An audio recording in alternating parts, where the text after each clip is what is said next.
Look, the main man deserves to have a lot more attention than he gets. Just remember, Stan Lee said that his favorite DC character was this handsome mug right there.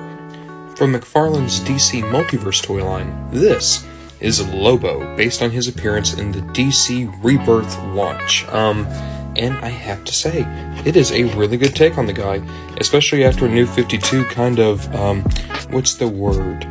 Oh yeah, shat all over Lobo? It was kind of cool to see, the Lobo that we all like come back. If you're unfamiliar with Lobo, he could probably best be described as what if Superman became a bounty hunter. He is an intergalactic biker who loves to bring in people dead or alive for cash, and he has killed more than a few planets, including his own, if I remember right. I'm pretty sure he killed Zarya, but I could be super wrong. Oh, and also, he's invincible and immortal.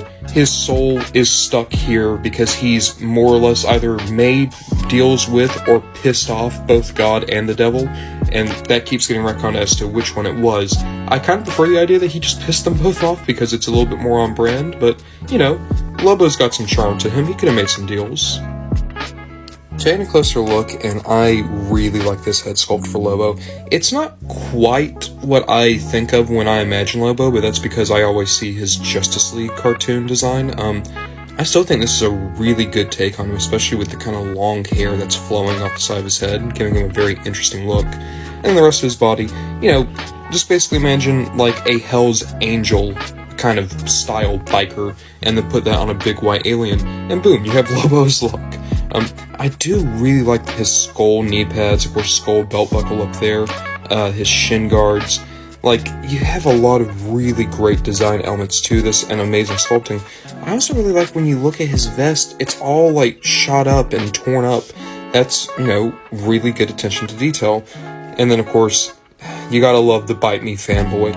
And even there, you can see he's bleeding out of the M from where someone shot him in the back. So, really solid. Great look all around, and that's what McFarlane always does. But what this guy is also, that some McFarlane figures unfortunately can't be, is unbelievably solid. All the joints on this guy are tight, but not so tight as to be stiff or make me fear them eventually breaking.